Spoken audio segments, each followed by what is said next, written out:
Hey guys, this is Imani Humphreys-Torres for the City Schools TV, coming to you guys from my house during quarantine, maintaining my social distance. But I wanted to get the perspective and thoughts of my teachers and how they're dealing with distance learning.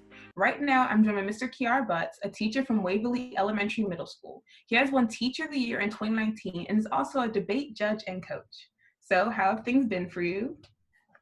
Uh, Things have been pretty good, actually. Like, it's really difficult being away from school. I really do miss my kids. I miss, seeing smiling faces and folks that are eager to learn. I think that whenever I talk to my students, it's, maybe I don't necessarily, miss like the getting up and like teaching in front of them and the preparing lessons. It's really more about being grateful for the little things. I just miss, high-fiving kids after they had a really good day, or joking with students, talking with my colleagues in the hallway, or hearing some announcement about free food and literally running out of my classroom and kids are like, what just happened to Mr. K? It's the little things that I really miss. So, how have you been in communication with your students and getting them ready for April 6th? So there's been a lot. So I kind of found out that we weren't going to have school for like the first increment of 2 weeks during conferences on March 12th. So that was kind of like, oh, we're not going to be in school. So I made sure to contact parents so that we had a game plan very early on about how we're going to maintain contact with each other and really just stay on top of any future school closing um, announcements.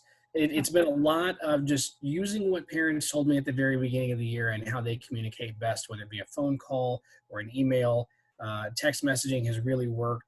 I've got a teacher Instagram account, so even reaching out to students on Instagram just to make sure that no stone is left unturned when it comes to reaching out to someone, so that we're just on the same page.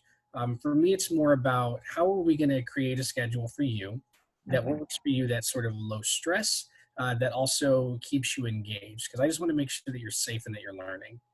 Okay, so you've at least been able to maintain like a level of communication through like parents and stuff. Yeah, yeah. So communication with parents has definitely really been focused on really making sure that they're fine and that the family is safe and healthy. And sorry, safe and healthy, and that if there's anything that they need from me, that certainly don't hesitate. And there's no ask that's too big. So I really just want to make sure that we're all on the same page. We just want to finish out the school year together. Okay. So how has it been working for you personally? Yeah, so I've got a pretty good schedule, I like to think. I kind of get a little stir crazy in terms of not really having a whole lot to do. So, Yeah. staying here in the house and really making sure that I just have things to do. So I do some virtual or online teaching. I guess the term is remote teaching. So Yeah. I do remote teaching from 11 to 12:30 Monday through Friday, and usually average between 20 and 25 kids. Today we had almost 30 kids jump online for a reading lesson, which is super Oh, cool. wow. Yeah. So that's always the highlight of my day, is doing the remote teaching and just seeing kids and joking around, kind of like the good old days. Yeah. Oh. So considering that like your bed is like now basically in the same room as you, right? How have you been staying like motivated and focused and being sure that you're like actually gonna get up and do what you need to do for the day? Yeah, well, so the weekdays are super easy.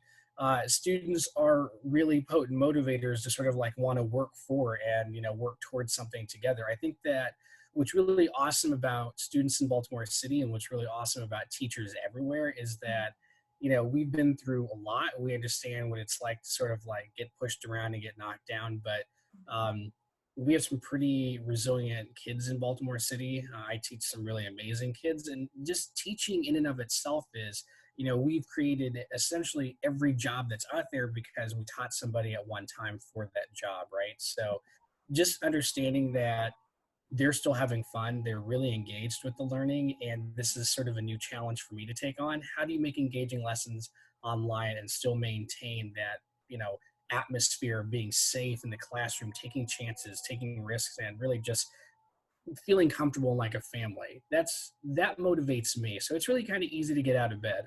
Also, my desk isn't too far, so I could probably roll over there if I had to. All right. So as long as finding ways to make sure that you can get everything done and still talk to the teachers and students, it's like you kind of have like an easy work balance there, knowing that you have to be up for your students since they're going to be up for you. Yeah. Do you have any strategies that can help students or even other teachers during this time? Yeah. Well, we'll start with students first. I think that the biggest thing for students is really asking yourself, what schedule or what routine am I going to create for myself? So maybe it's, I wake up in the morning.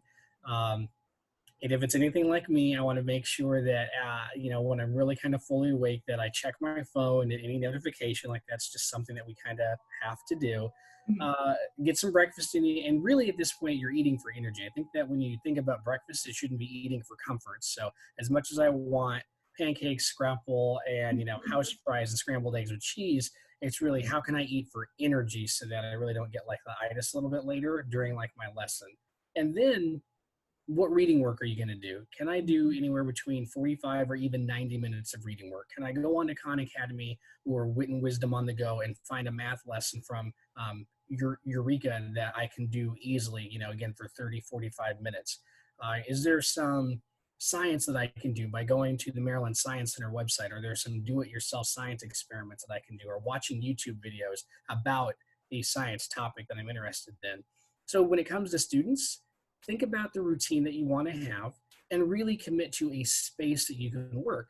If you don't trust yourself in your bedroom because the bed looks really tempting sometimes and the game system's really close, like my Game Boy, throwback, but my Game Boy is super close to me, and that can be a distraction. So I've actually kind of had to hide it in my library, so I also read too. And then for teachers, it's very similar. What is your routine going to be? You wake up in the morning. Do you do a little bit of light lesson planning? Like, what do I want my kids to accomplish? And the biggest piece of advice I could give to teachers is keep it simple. Just have a platform or two. Maybe, you're going to use Blackboard Collaborate and Google Classroom. Maybe it's going to be Flipgrid and Class Dojo. Whatever it is, just keep it simple and make sure that your families know about it and that it works for them and that it works for you. We're trying to do the most good for as many kids as we can for as long as we're out of school. Okay. Well, that sounds amazing. And that is like such a good thing to try to make sure that every day you get up, you have like a bit of a plan for yourself. I really appreciate that advice. So that is all the time that we have for today. But I did just quickly want to say thank you for joining me during this interview and taking time out of your social distancing to answer a few questions. Of course, I really appreciate it. Thank you. Yeah, thank you. So, and also a huge thank you to all of our viewers for tuning in today. Be sure to stay safe. This has been Imani Humphreys-Torres for City Schools TV, coming to you guys from my screen to yours during quarantine. See you next time.